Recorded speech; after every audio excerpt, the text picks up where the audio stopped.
This is why this is not your thing. Make some hard-nosed decisions. It's not your thing. It's what you... It is my thing. It isn't your thing. This is not your thing. You're like that guy that has a fantasy football team and thinks he's a fucking GM. No. That's exactly what it is. Like, why am I listening to you like you've done something? Boston, you may have heard, is a college town. There's quite a few intellectuals there. The audience that's very sophisticated, they like my show. Okay, we all have our niche. Oh, God, you're so fucking highbrow. Well, it's true. Does your jokes float above ours? A little bit. I just try to maintain. No, that's exactly. And I keep my shirt on. I'm not one of these testosterone HGH guys. What do you think the price of that's going to be? We all know that when it comes to stand-up comedy, most comedians, whenever they get to a point in their career when they're massively successful, they have a large audience and are getting more recognized or becoming more famous, that they're actually presented with a choice to either change or remain the same. For example, some people decide to chase Hollywood. Some of them decide to remain the same and focus on their jokes and comedy. And for some reason, others change and want to try and become more of an intellectual and always want to have the correct takes and the smartest opinions about what's going on around the world. And that actually infected the comedy podcast scene. And a lot of podcast comedians were doing it and getting away with it for a while until a real comedian would come by and completely destroy them by calling them out and making fun of them, which obviously creates some very entertaining content. Yeah, you're full of anger. Because you flog yourself for being vulnerable. Oh, would you stop it like you have some sort of psychology degree? 10 years in therapy. So what? I've watched football for 40 years. I shouldn't be somebody's coach. I agree. Yeah. You can't take your comedic skills and say what the somebody else wrote. You treasure your act so much. Is that what you're trying to tell me? The way that I present it, man. The way that I present it, if I give somebody something, if I do something funny, it's like, yeah, I'm going to leave it up to some that I feel like doesn't know how to best. This dude is going to be such a nightmare when he makes it. I treasure these jokes. Let's not start this, John. Do you, though? Let's not start this. Okay? Let's start it. I don't want to start this. I'm not going to sit here with no medical degree, listening to you with no medical degree, with an American flag behind you, smoking a cigar, acting like we know what's up. And well, a few days ago, Bill Burr was actually on Bill Maher's podcast, and they had a great episode. It was a good one. I'm not a huge fan of Bill Maher. I don't watch him or listen to him, and I did try watching one of those, a clip from one of his late night show episodes, and it didn't go that well. It wasn't that funny, and it didn't catch my attention. However, when it comes to Bill Burr, I still think that he is one of the best stand-up comedians to be doing it at the moment, up there with Louis C.K. And he is also respected by most stand-up comedians out there. And so because of that, he is actually able to go on their shows and be honest with them and call them out whenever they're acting or saying the most insane things. And it actually carries some weight. And funny enough, that is exactly what happened on his episode with Bill Maher. And also at some point, I think Bill Burr might have taken some shots at Bert Kreischer. I think that might be the difference in our generations, which is not that, I mean, we're maybe like 13 years apart. You're one of my elders, man. I respect you for that.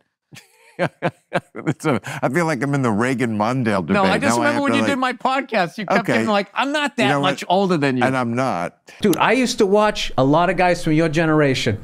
Who in my generation? Your generation. I'm 12 years older than you. You're a boomer, man. You're talking about the Beatles, you're 54. feathers. Okay, so you're 12 fluffed years. about what's her face. Okay, by the way, the White Album is so much better than Taylor Swift. By the way, to anyone under 30, we're the same. And Dude, 13 years is a long fucking time. Well, I think the point I made then, and I'll remake it for you, is that to anyone young, who is what we care about in this in this discussion, because it's like, well, we don't want to lose that audience.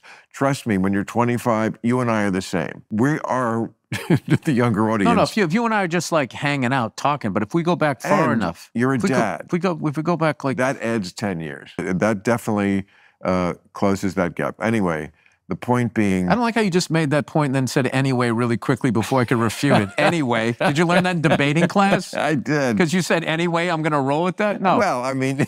Now, I think we can all agree that they're both clearly from different generations. I mean, it's not even a debate. It's pretty silly. But I think it shows you how Bill Maher feels about those comments and those jokes, because it also happened the first time that Bill Maher was on Bill Burr's podcast. Even back then, they had a friendly arguments about why Bill Maher didn't think he was much older than Bill Burr, which I think it's silly because once again, you know, Bill Maher doesn't sound old and he doesn't look that old if we're trying to be nice.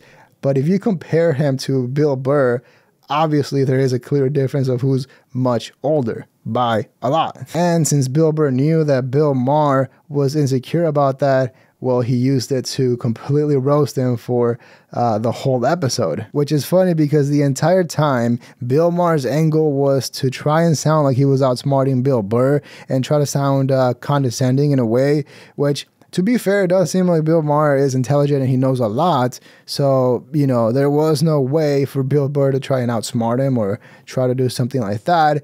And, you know, the way that he competed with that was to make fun of him for being much older, which is silly, obviously, but it actually worked. But it does make it even more impressive that Bill Burr was able to handle that with no problem, because keep in mind that in the past, Bill Maher has had a track record of putting guests and people through some uncomfortable and awkward situations on their show. To my point, the 25-year-old is watching this going, look at these two old guys. They're not going, oh, the guy with cigars, obviously 13 years younger. I know, but you have to go all the way down to 25 to appear my age.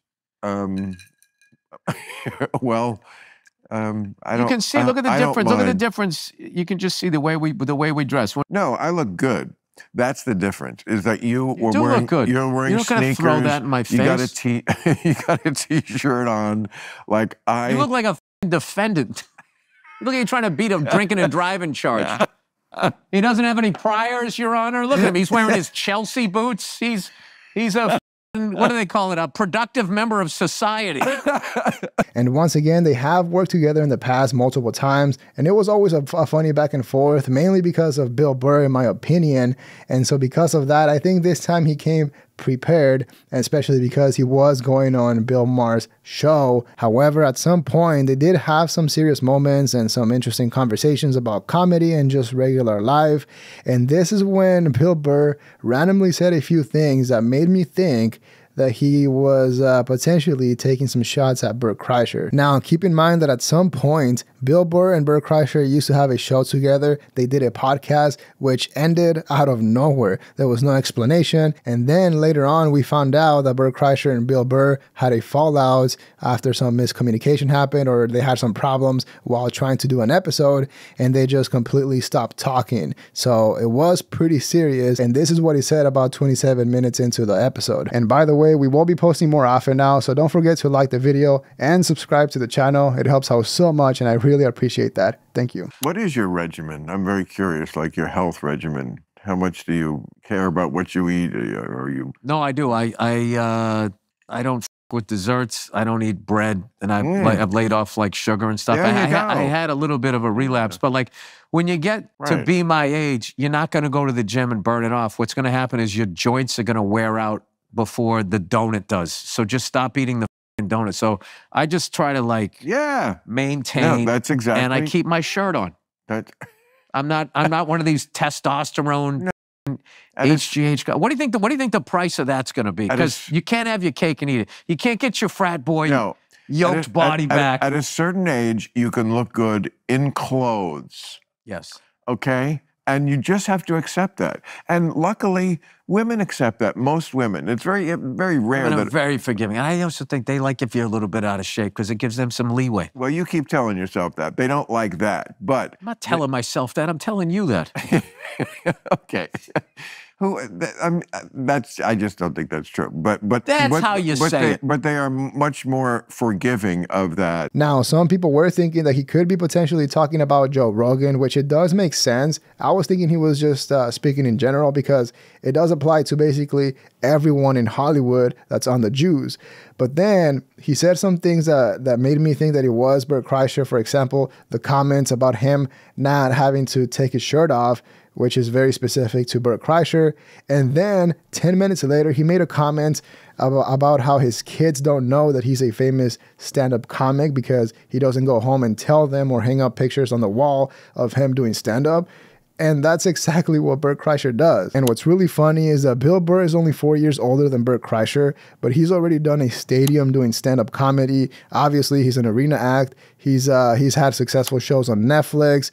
He did a movie for them. He's had over 7 comedy specials just on Netflix alone. But on the other hand, you have someone like Bert Kreischer, who recently was at the pool party for Netflix's A Joke Festival and actually got inside the pool with his shirt off just so that he could be in the middle of the picture in front of a lot of comics and a lot of big name comedians, which makes me wonder what they thought about Bert Kreischer at that moment. I just think it's gauche. But yeah. Here you go again with the big words. What does gauche mean? I've heard the word. It means great in French. Gauche? No, it doesn't. No. Magnifique. Do you remember when you were on Real Say Talk? magnifique, monsieur. That's You're in the highlight reel. Super. I'm on the same page with you. I know young people shit on your No. Zeppelin. I know that happens a lot. That's know. in vogue for young kids to say the Beatles stink. I can always talk Beatles, and one reason they are prima inter pares among rock gods is that they. I've never heard all of those words. Was that 3 words? Was that 2 words? That's Latin for first among equals. Don't you save that for your parties when you're wearing your smoking jacket? I'll tell you, that Bill Maher is really smart. He is really well-read. He just said prima paravardes. Prima inter pares. Inter pares. You know what? I'm not the bad guy because I know more. Okay, can we just get That's that? right. Don't can make we just Chiron that? Exactly. I'm not the bad guy because I know things. I apologize. You should say, I'm sorry, I'm not stupid, Bill. That's what you should have said.